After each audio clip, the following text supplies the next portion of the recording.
हाय दोस्तों, मैं हरिओम आंजना यूट्यूब के इस चैनल पे आप सभी का स्वागत करता हूं।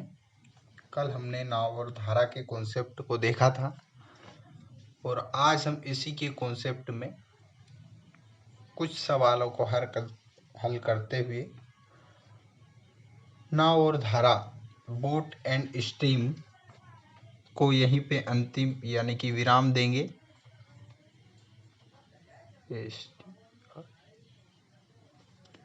और कल हम कुछ नए चैप्टर को लेके आएंगे और हल करेंगे। तो समय को बर्बाद ना करते हुए आज का हम पहला सवाल देखते हैं। एक नाव धारा की दिशा में 12 किलोमीटर दूरी तय करती है तथा आरंभिक बिंदु पर 3 घंटे में वापस आती है। यदि धारा की चाल 3 किलोमीटर प्रति घंटा है तो शांत जल में नाव की चाल ज्ञात करो। धारा की चाल 3 किलोमीटर प्रति घंटा है, यानी कि u बराबर 3 किलोमीटर प्रति घंटा है। v बराबर दे नहीं रखा है।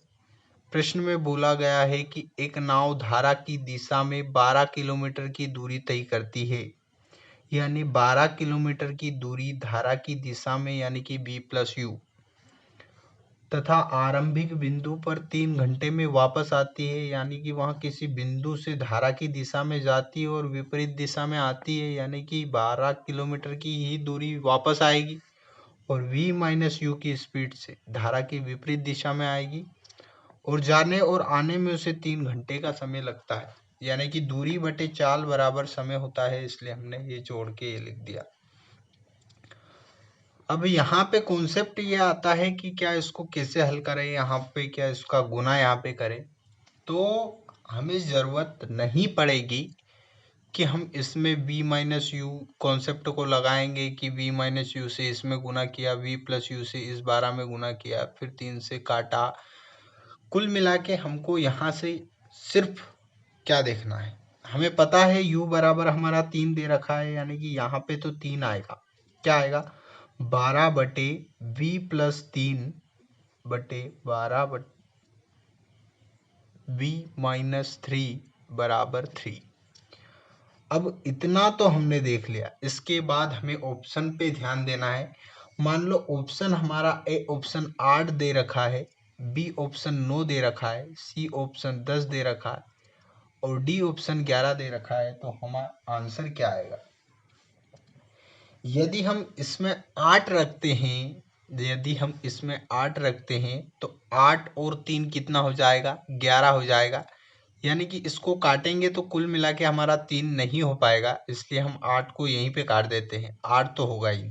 9 रख के देते हैं, 9 रख के देखेंगे तो 9 आएगा यहाँ पे। 9 और 3 12, यानी कि 12 से 12 कट जाएगा, यहाँ पे बचा 1 और यहाँ पे आएगा 9 माइनस 3 यानी कि 6 और 6 आएगा तो 6 दूना 12, यानी कि 2 प्लस 1 3 और हमारा भी 3 ही आ रहा है, यानी कि हमारा राइट आंसर 9 किलोमीटर प्रति घंटा आ जाएगा।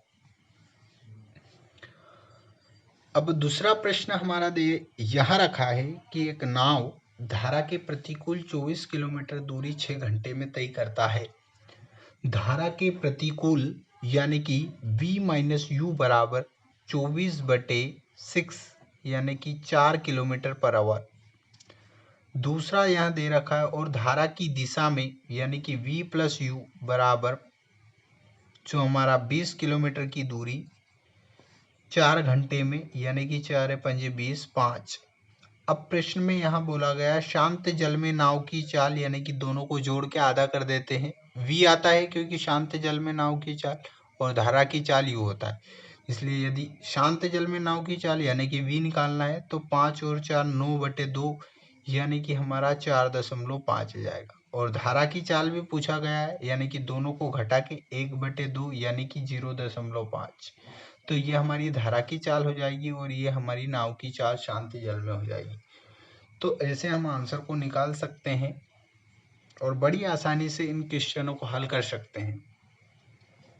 इसी के साथ में हम आज के अंतिम सवाल को देखते हैं और देखते हैं ये जो वाला क्वेश्चन है और हमने जो फर्स्ट अटेम्प्ट किया है वो सेम ही है, यानी कि हम इसको ऑप्शन से हल करेंगे क्योंकि इसमें भी जाने और आने का समय दे रखा है।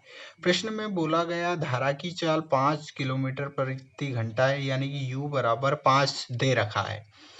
एक मोटरबोट धारा के प्रतिकूल 10 किलोमीटर की दूरी तय करती है, यानी कि 10/b माइनस यू प्रतिकूल में ये रहता है, और तथा 50 मिनट में आरंभिक बिंदु से वापस आती है, यानी कि जाने और आने में उसे 50 मिनट का समय लगता है। मिनट को हमने घंटे में कन्वर्ट कर दिया, 50/60 आ रहा है।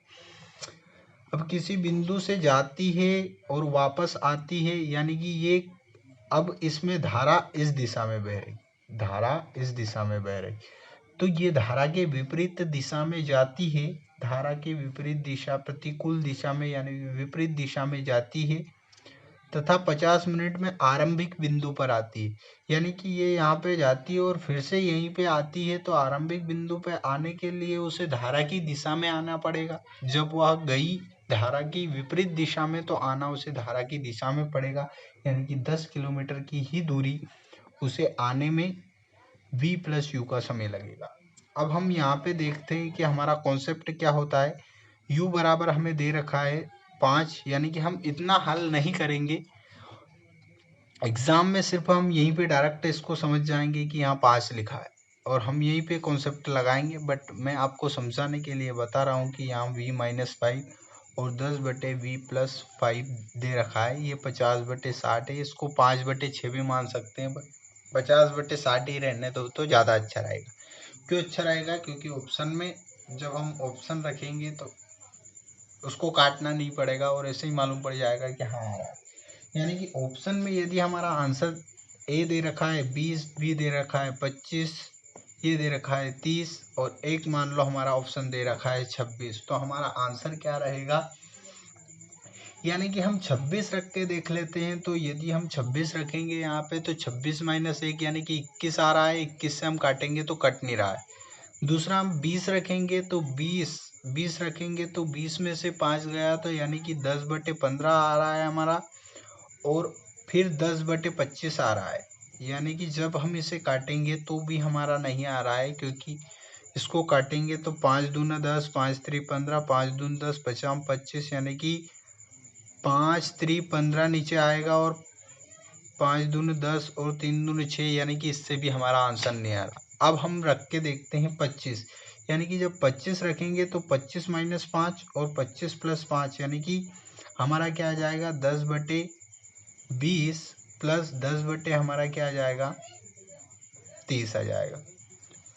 अब हम देखते हैं कि इसको यहाँ पे 60 करना है हमें, यानी कि इसमें हम 3 का गुणा कर देते हैं और इसमें हम 2 का गुणा कर देते हैं। तो यहाँ 2 का गुणा किया तो ऊपर की 2 का गुणा हो जाएगा, नीचे 3 का गुणा किया तो यहाँ भी 3 का गुणा हो जाएगा, यानी कि 60 और 60 बन गया, यानी कि 60 नीचे बन गया और 30 20 50 हो गया, यानी 50 बराबर 50/60, 50/60, यानी कि हमारा आंसर 25 आ जाएगा। क्यों 25 आएगा? क्योंकि हमने 25 रखा और हमारा LHS RHS बराबर आर। तो इसमें आपको लॉजिक लगाना है, सिर्फ पूरे कॉन्सेप्ट को हल नहीं करना है ऐसे वाले कि v माइनस यू फिर इधर गुना किया ऐसा किया, नहीं, जो पूछा है यानी कि ये अपने को ज्ञात करना है तो ऑप्शन में रख रख के देख लो, बड़ी आसानी से हल हो जाएगा। आपको इतना पचने की कोई ज़रूरत नहीं है। तो मुझे लगता है कि आप हल कर लोगे और कल हम नए कॉन्सेप्ट को लेके आएंगे और साथ ही साथ हम नया कौन सा पार्ट हो सकता है कि हम अगला जो हमारा पार्ट रहेगा उसमें हम जो है हमारे रेशियो प्रोपोर्शनल वाले पार्ट को ले आए। हो सकता है, मेरा मन तो वही लाने का है, बट फिर भी आप कमेंट करके बता दीजिएगा कि कल हम आपको कौन सा पार्ट पढ़ाएं।